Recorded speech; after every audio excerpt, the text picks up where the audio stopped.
Buenas. Hoy nos metemos a analizar a fondo a un peso pesado, de la teoría crítica, Jürgen Habermas. Habermas. Tema denso pero clave. Totalmente. El filósofo y sociólogo alemán que se propuso una tarea, nada menor: intentar rescatar la razón. Sí, en un mundo donde parecía que, el capitalismo, la pura gestión técnica, digamos, la estaban haciendo medio percha. Exacto. Así que, a preparar el mate porque vamos a charlar sobre racionalidad, comunicación, ética. ¿Y cómo encaja todo eso en el derecho, que es lo que nos convoca? Eso. Arranquemos a desgranar estas ideas. Dale. Es una buena forma de plantearlo. Para entender a Habermas es útil saber que viene de una tradición crítica, ¿no? Influenciada por el marxismo. Pero no es un marxista clásico, digamos. No, para nada. Él le da una vuelta de tuerca. Se distancia de ese determinismo económico más rígido. Pone mucho más el foco en la comunicación, la cultura, la ideología. En cómo se forman las ideas, los consensos. Exacto. ¿Cómo se cocina todo eso en la sociedad? Ya en sus primeros laburos importantes como Historia y Crítica de la Opinión Pública, allá por los 60. Hace tiempo ya. Sí. Ya cuestionaba esa noción de opinión pública que a veces parece reflejar lo que piensa la gente, ¿viste? Pero que puede estar súper manipulada. Claro, muy influida, incluso manipulada, por quienes controlan los medios, los que tienen el micrófono, digamos. El discurso dominante. Interesante ese punto de partida. Y justamente sobre esa época, Habermas tira una alerta que, sigue resonando hoy, me parece. Totalmente. Dice: la racionalidad, esa idea de la ilustración, ¿viste? De que la razón nos iba a hacer libres, autónomos. La gran promesa moderna. Claro. Dice que estaba entrando en crisis. Veía que el sistema capitalista avanzado, la burocracia estatal, la estaban usando de otra manera. Exactamente. Él observa que la razón se vuelve predominantemente instrumental. Instrumental, o sea... O sea que se enfoca casi exclusivamente en encontrar los medios más eficientes para alcanzar fines que ya están dados, ¿no? Pero sin un debate profundo sobre si esos fines valen la pena. Si son buenos, si son justos. Claro. El valor de esos fines en sí mismos. La razón deja de ser esa fuerza para liberarnos, para emanciparnos. Y se convierte en una herramienta nomás. Una herramienta de administración, de gestión, de control. Y esto, según Habermas, genera problemas serios.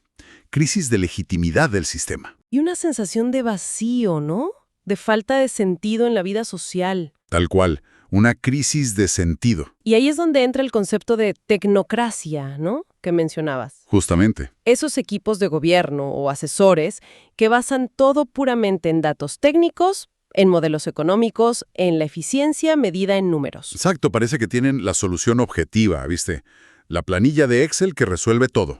Claro, pero quizás están totalmente desconectados de las consecuencias humanas, sociales, de lo que le pasa a la gente común. Precisamente. Pensé en esos perfiles de expertos que, en distintos momentos históricos y en distintos países, llegaron con la promesa de resolver crisis económicas o sociales aplicando soluciones puramente técnicas. Como si la política fuera ingeniería nomás. Claro, como si fuera una ciencia exacta. Y a menudo, su lenguaje se centra en eso. Eficiencia, optimización, indicadores. Pero dejan afuera toda la discusión sobre valores, sobre justicia social, sobre qué tipo de sociedad queremos construir. Exacto. Hablan de medios, no de fines que valgan la pena en sí mismos. Tiene sentido. Y para analizar más a fondo esta crisis, Habermas retoma y refina una distinción conceptual importante que ya estaba en Max Weber, ¿no? Sobre los tipos de racionalidad. Sí, fundamental esa distinción. ¿Podemos aclararla un poco? Es clave para entender lo que propone después. Dale, sí. Por un lado está la racionalidad instrumental o teleológica. La que venimos hablando. Exacto. Esta es la lógica del cálculo medio fin en su expresión más pura, digamos. Se trata de identificar la estrategia más eficaz, más económica en recursos, para alcanzar un objetivo dado. Sin preguntar por qué ese objetivo. Sin cuestionar el valor intrínseco del objetivo ni sus implicaciones éticas. El foco está en la eficiencia del procedimiento. Es la racionalidad típica, de la ingeniería, de la economía neoclásica, de la administración burocrática cuando se absolutiza. Un ejemplo podría ser, buscar superávit fiscal a toda costa, sin medir el impacto social. Ese es un ejemplo perfecto. La obsesión por metas fiscales sin ponderar adecuadamente el costo humano de las medidas que se toman para alcanzarlas. Entendido. Es la ración como herramienta. Útil para ciertas cosas, pero limitada. ¿Y cuál es la otra? ¿La alternativa o el complemento? La racionalidad valorativa, o racionalidad con arreglo a valores, en términos de Weber. Ajá. Aquí la acción se orienta por la creencia en el valor intrínseco, ético, estético, religioso, lo que sea, de una determinada conducta, Más allá de si funciona o no para otra cosa. independientemente de su éxito o de sus consecuencias prácticas inmediatas. Implica preguntarse por los fines. ¿Por qué hacemos esto? ¿Es justo? ¿Es bueno? ¿Corresponde a nuestros valores compartidos? Ahí entra la ética, lo normativo. Exacto. Esta racionalidad introduce la dimensión ética y normativa en la acción. Requiere deliberación sobre qué fines valen la pena perseguir como sociedad. Y el problema que ve Habermas es que la modernidad le dio mucha más bola a la primera, ¿no? Totalmente. Ve que la modernidad ha tendido a privilegiar la racionalidad instrumental en detrimento de la valorativa. Ahí está el nudo del problema que él diagnostica. La razón técnica avanza y como que coloniza espacios que deberían regirse por valores, por el entendimiento mutuo. Exactamente. Esa es la idea de la colonización del mundo de la vida. Y frente a este problema que podría parecer medio bajón, pesimista, Habermas no se queda solo en la crítica, propone una salida. Sí, y acá es donde introduce su concepto más influyente, creo yo. La acción comunicativa. Exacto. Aquí llegamos a la acción comunicativa. Esta es quizás su apuesta teórica más fuerte, más original. Su gran idea, digamos. Sí. Es su intento de encontrar una base para la razón y la crítica social, no en la conciencia individual ni en la filosofía de la historia, sino en el lenguaje mismo, en la comunicación. O sea, la idea es que la clave está en cómo hablamos entre nosotros. Ujú. Pero ojo, no cualquier forma de hablar, ¿verdad? No se trata de la comunicación como, qué sé yo, simple transmisión de información. O peor, O peor, como herramienta de marketing o de manipulación política, como hacen algunos, ¿viste? para nada. La acción comunicativa es un tipo específico de interacción social. Una donde los participantes coordinan sus planes de acción no a través del cálculo egoísta o la coacción. O sea, no porque te obligan o te conviene solo a vos, Exacto. sino a través de la búsqueda cooperativa de un entendimiento mutuo, de acuerdos basados en razones. Ajá. ¿Y cómo funciona eso? Y acá viene lo interesante que mencionabas antes. Habermas sostiene que la estructura misma del lenguaje que usamos para entendernos, presupone ciertas condiciones ideales. ¿Condiciones ideales? Sí, cuando hablamos en serio, con la intención posta de llegar a un acuerdo, implícitamente nos comprometemos con ciertas reglas, ciertas expectativas, ¿Como que hay reglas de juego implícitas en el diálogo honesto? tal cual. Reglas de juego del entendimiento. ¿Y cuál es el objetivo final de esta acción comunicativa? ¿A dónde nos llevaría, idealmente? El objetivo es alcanzar un consenso racionalmente motivado. Un acuerdo basado en razones, no en poder. Exacto. Un acuerdo que no se basa en la fuerza, ni en la tradición porque sí, ni en el carisma de alguien, sino en la fuerza del mejor argumento. Y ese argumento se evalúa en un diálogo libre y abierto. Suena bien. Para Habermas, esta capacidad de llegar a entendimientos a través del lenguaje es fundamental para la reproducción de la sociedad, de la cultura. Introduce conceptos como el mundo de la vida, el Lebenswelt. El mundo de la vida. Sería nuestro trasfondo compartido de saberes culturales, de normas sociales, de experiencias personales. Es el horizonte desde el cual nos comunicamos y entendemos. Y este mundo de la vida se reproduce, se actualiza a través de la acción comunicativa. Se entiende la idea general, pero, suena bastante idealista, ¿no?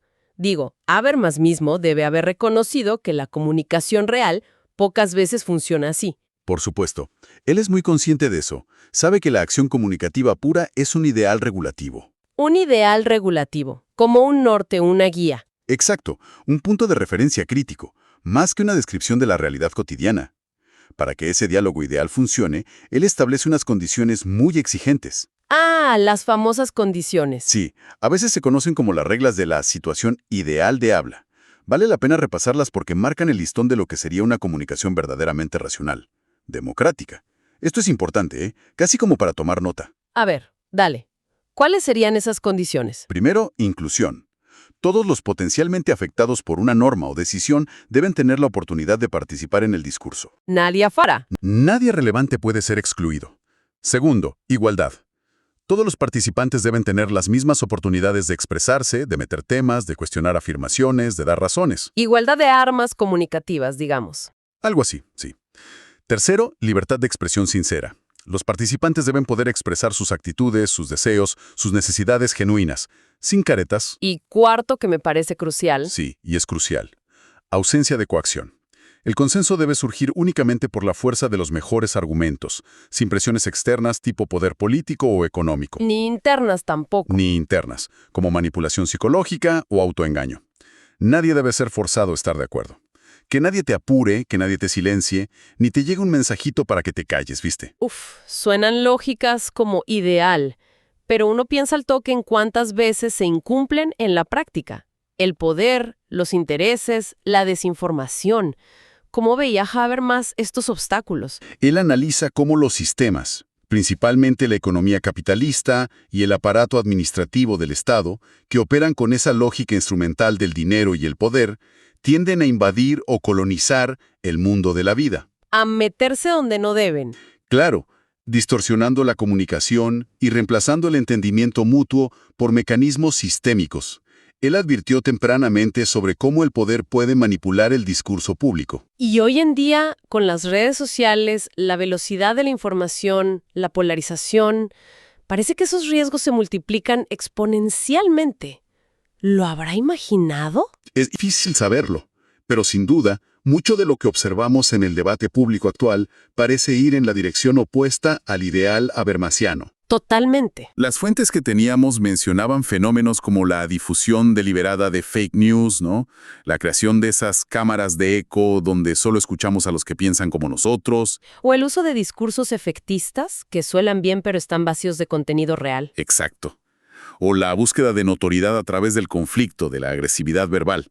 Se mencionaba esa lógica perversa donde parece que, para tener visibilidad, tenés que, insultar, generar polémica por la polémica misma. Sí, el que hablen de mí aunque sea mal. Claro.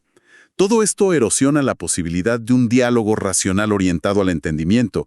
Es como una ingeniería del caos a veces. Y también está el tema de la comunicación política que apela más a la emoción que a la razón, ¿no? Se mencionaba en los apuntes el ejemplo de cómo ciertos actos políticos hoy se diseñan más como espectáculos. Sí, buscando generar una conexión emocional intensa, casi como un recital de rock, ¿viste? Más que como un espacio para el intercambio de argumentos y la deliberación racional. Que no está mal la emoción, pero no puede reemplazar al argumento. Claro, no se trata de juzgar si es efectivo o no para conseguir apoyo, sino de analizar qué tipo de racionalidad predomina ahí. Una más ligada a la emoción y al impacto inmediato que a la argumentación pausada. Y bueno, ejemplos históricos hay varios también. Ciertas técnicas de propaganda masiva que apuntaban a lo sensorial, a lo emocional. Exacto. La manipulación del espacio comunicativo es un desafío constante, no es nuevo. Frente a todo esto, y para darle un sustento más firme a su idea de acción comunicativa, Habermas desarrolla una teoría ética particular, ¿correcto? Así es, desarrolla la ética del discurso. Es su intento de fundamentar la moral. Pero no en mandatos divinos o en la tradición porque sí. No, ni en la autoridad de alguien, sino en el propio procedimiento del diálogo racional. ¿Y cómo funciona eso? ¿Reemplaza las éticas anteriores, tipo la de Kant? En cierto modo, la reformula. Reformula el imperativo categórico de Kant. Kant decía algo así como: actúa de tal modo que la máxima de tu voluntad pueda valer siempre al mismo tiempo como principio de una legislación universal. Que era un ejercicio mental individual. Claro. Habermas lo aterrija, lo hace dialógico, social. La idea central es que una norma moral solo es válida si todos los afectados por ella pueden aceptar libremente. En un diálogo racional, bajo las condiciones ideales que dijimos. Exacto. Si pueden aceptar las consecuencias y efectos secundarios que se seguirían de su cumplimiento general para la satisfacción de los intereses de cada uno. La validez moral surge del consenso alcanzado en ese diálogo. Interesante. O sea, la moralidad se construye y se valida socialmente, a través de la argumentación. Y esto tiene implicaciones sobre la responsabilidad, me imagino. Absolutamente. Un punto clave de la ética del discurso, y esto es importante, es que la responsabilidad moral es indelegable, Indelegable. ¿Qué significa? que no puedes tercerizarla. No se puede justificar una acción inmoral diciendo yo solo cumplí órdenes, o bueno, todos lo hacían. El famoso yo no sabía. Claro. Cada participante en el discurso es corresponsable de examinar las razones y anticipar las consecuencias de las normas que se proponen. Te tenés que hacer cargo. Fuerte eso. Y cuando participamos en este tipo de diálogo ético, ¿qué estamos presuponiendo? ¿Cuáles son como las bases de ese entendimiento? Habermas argumenta que cuando nos comunicamos con la intención genuina de entendernos y llegar a un acuerdo sobre algo normativo, algo que tiene que ver con cómo debemos actuar, Ajá. implícitamente elevamos ciertas pretensiones de validez. Y esperamos que los demás también lo hagan. Identifica 4 fundamentales. A ver. 1. Inteligibilidad. Presuponemos que lo que decimos es comprensible, que usamos el lenguaje de forma que el otro pueda captar el significado, que hablamos el mismo idioma, básicamente. Ok, que nos entendemos. 2. 2. Verdad. Presuponemos que las afirmaciones que hacemos sobre hechos del mundo objetivo son verdaderas, que no estamos mintiendo sobre los hechos. 3. 3. Rectitud. Presuponemos que nuestra acción comunicativa es correcta en el contexto de las normas y valores sociales compartidos, nuestro mundo de la vida, que tenemos, digamos, derecho a decir lo que decimos en esa situación. Y la última. Y 4. Veracidad. Presuponemos que somos sinceros, que expresamos nuestras intenciones y sentimientos genuinamente, que no estamos engañando sobre lo que pensamos o sentimos. Son como las reglas no escritas de una conversación honesta, ¿no? Que sea entendible, verdadera, correcta y sincera. Exactamente. Son las bases para que el acuerdo sea legítimo. Y las condiciones para que esta ética funcione en la práctica son las mismas que para la acción comunicativa ideal. Inclusión, igualdad, sinceridad y ausencia de coacción. Tal cual. El propósito de este procedimiento ético-discursivo es permitir que una comunidad reafirme su identidad y sus normas compartidas, logrando acuerdos legítimos. ¿Por qué legítimos? Porque surgieron de un proceso justo y racional, basado en el intercambio intersubjetivo de argumentos. Bien, hicimos un recorrido bastante completo por la filosofía social y ética de Habermas. Ahora, la pregunta clave para nosotros, para este espacio. ¿Cómo se conecta todo esto con el derecho? ¿Qué rol juega el sistema jurídico en este esquema? Ajá, llegamos al derecho.